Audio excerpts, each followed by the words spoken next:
Let's talk about process of elimination.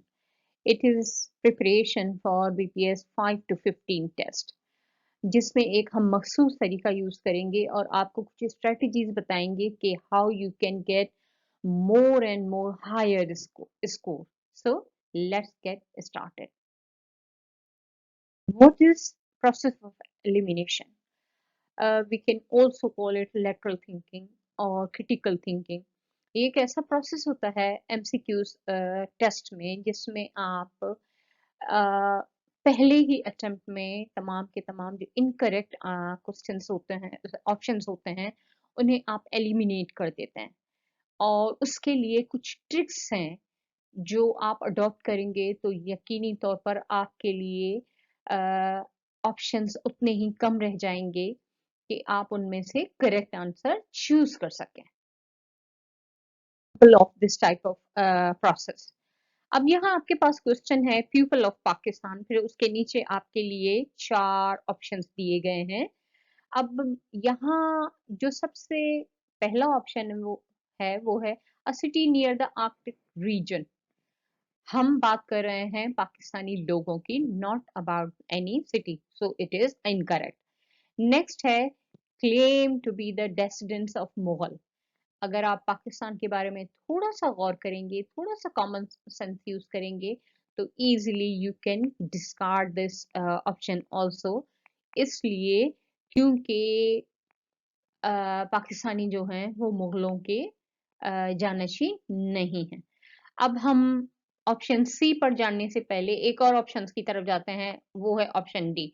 खुद ब खुद ये ऑप्शन जो है वो इनकरेक्ट हो गया, इसलिए कि हम 2 ऑप्शंस पहले ही कह चुके हैं कि वो सही नहीं है.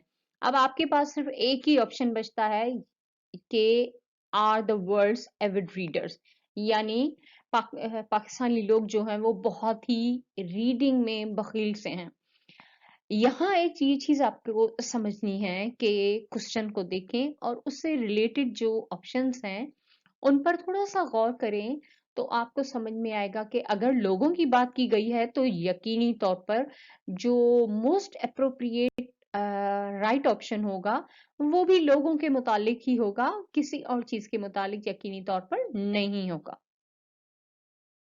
एक और स्ट्रेटजी है जो ज़्यादातर लैंग्वेजेस में और सोशल साइंसेज में, इस तरह के जो भी आपके सब्जेक्ट्स होते हैं उसमें यूज़ होती है, जैसे सोशल स्टडीज है, इस तरह के.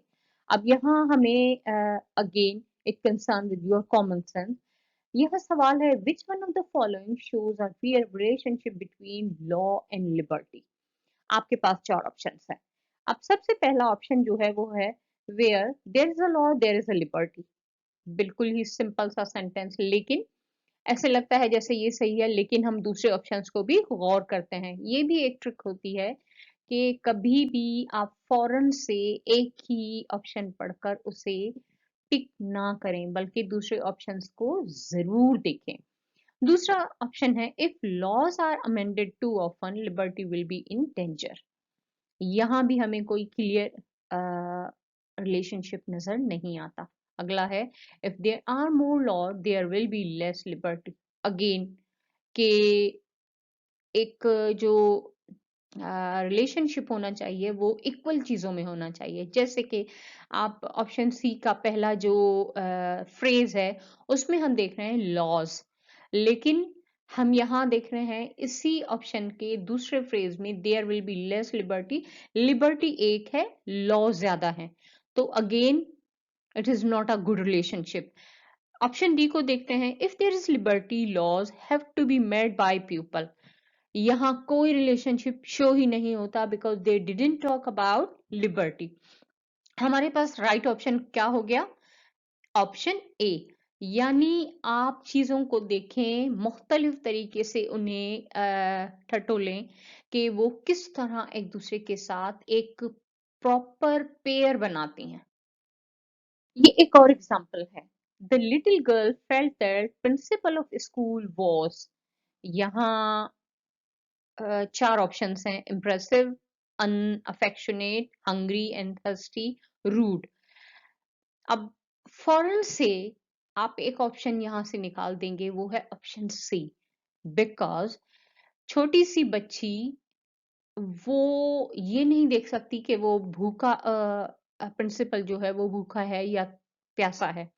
हाँ, वो उसकी इमोशंस को फ़ील कर सकती है, वो जिस तरीके का बिहेवियर रखेगा। तो be conscious about this as well कि कौन-सी चीज़ आपके पास जो सवाल है उसमें किस तरह की बात की गई है और कैसे, किसके लिए बात की गई है, इसे भी समझना ज़रूरी है ताकि आप हाई से हाई स्कोर ले सकें। हमारे पास कुछ ऐसे एमसीक्यूज़ आते हैं जिनमें एक ये ऑप्शन ज़रूर होता है ऑल ऑफ द अबव और नन ऑफ द अबव।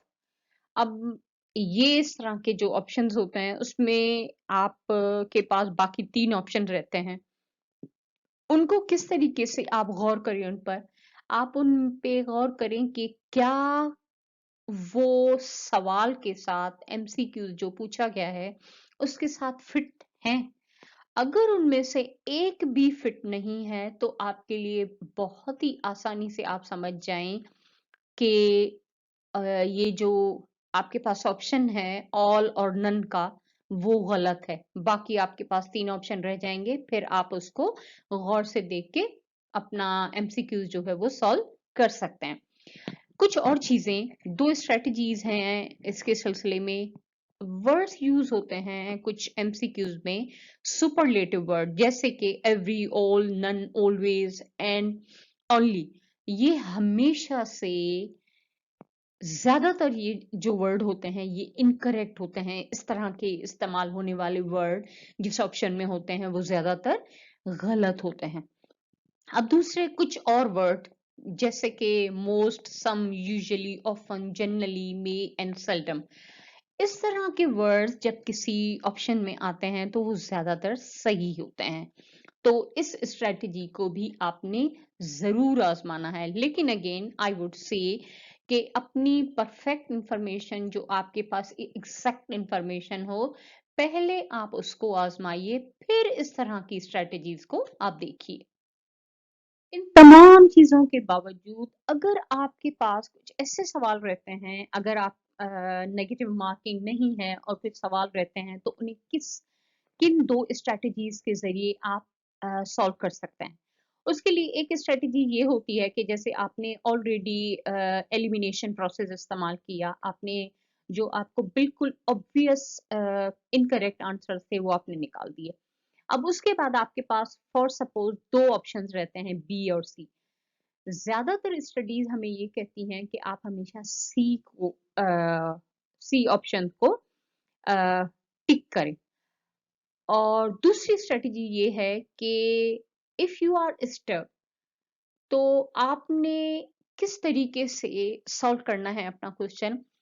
जो आपके पास ऑप्शंस हैं, उनमें वो ऑप्शन सिलेक्ट करें जिसमें ज़्यादा से ज़्यादा मालूमात दी गई हो, जो ऑप्शन लंबा हो। उसका रीज़न क्या होता है कि एग्ज़ामिनर्स जो होते हैं, उनका ये उनकी पूरी-पूरी ये कोशिश होती है कि ऑप्शन जो है वो 100% करेक्ट हो, इसलिए वो ज़रूरत से ज़्यादा भी उसमें मालूमात दे जाते हैं।